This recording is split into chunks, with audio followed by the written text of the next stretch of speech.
Canelo in Riyadh in May, the big fight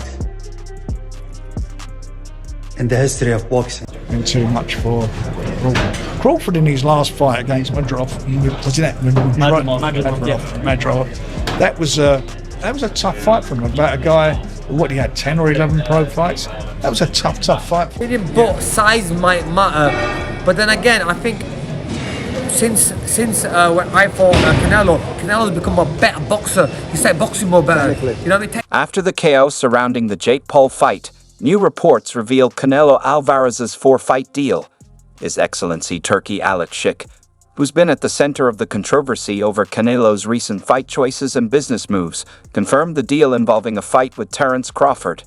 This came after claims that the Jake Paul fight was a tactic to attract media attention before the bigger events. Boxing journalist Mike Coppinger shared the details, reporting that Canelo pulled out of the Jake Paul fight at the last minute to finalize a 4-fight deal, including a May fight in Saudi Arabia and a September bout with Crawford. Despite criticism, Turki Alalshikh tweeted that their team successfully delivered on the promise to secure a monumental deal, with the fight setting a significant example in Riyadh. He also teased that the May fight could be the biggest in boxing history, followed by 2 more major bouts in 2026. Canelo in Riyadh in May, the big fight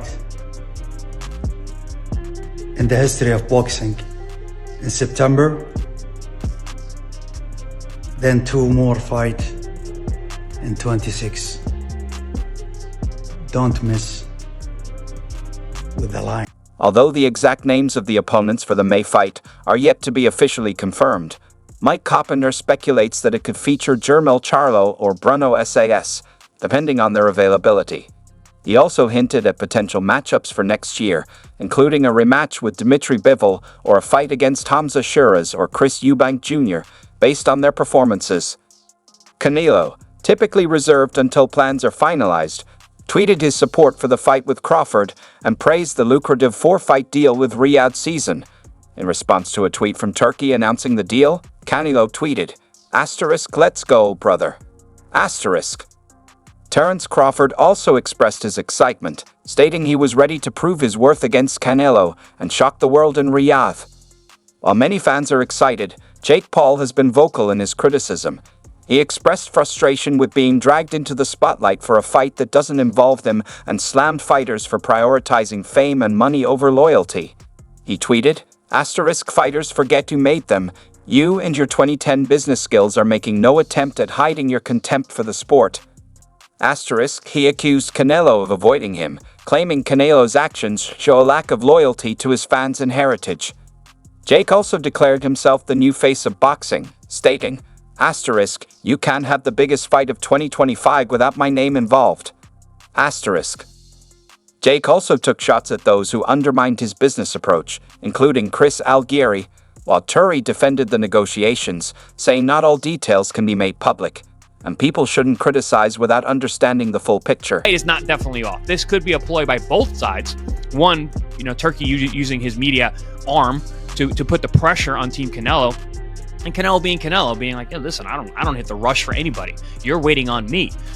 So I think both of them are jockeying back and forth with their egos and their power. So this fight very well may happen, probably still will. But I think it's going to take we're not going to hear about it till, like I said, a normal Canelo fight. Amid the ongoing debate, promoter Frank Warren weighed in, claiming that the fight between Canelo Alvarez and Terence Crawford is far more meaningful than a potential bout between Canelo and Jake Paul. Warren acknowledged Jake's improvement, but emphasized that he's not yet at the level to challenge top fighters. He suggested Jake should focus on opponents in his own weight class rather than targeting someone from a lower division for attention. The fight's off, correct me if I'm wrong. Currently, that's what we've seen. Yeah, off in September, and the word in the street is they're trying to make him against Jake Paul, and one of the sticking points is maybe the weight to determine that, won't it? Everybody said they want to see Jake Paul fight somebody. He's going to be fighting somebody. Tough fight. I mean, I want to see the Crawford fight. The Canelo and Crawford fight, panning out from your perspective, obviously. I fancy Canelo. I think Canelo has I mean, with the greatest respect to him, he's obviously older and whatever. And I think he's when you get to a certain time in your career where you're not going to get any better, you're only going to get worse. And I think, but I still think he would be too big and too much for Madrimov. That was a tough fight for him. About a guy, what, he had 10 or 11 pro fights. That was a tough fight. Yeah, that's what it's been talking about. They've been talking about it. I mean, listen, they just got to win their fights first, and then we'll see what happens then. You know what I mean? If they're gonna fight before they fight each other, I think that's the smartest thing for both parties. And then we see how they look, and we go from there. Because nowadays, in the modern day era, I'm gonna talk my shit. I'm always gonna talk my shit, but it's not shit, it's really truth. We're gonna back it up though. What round does Crawford get knocked out? I'm gonna put 8. Let's put it on the universe. So I'm gonna put it on 8. 8. And if it goes the other way, I 8. You know, I 8.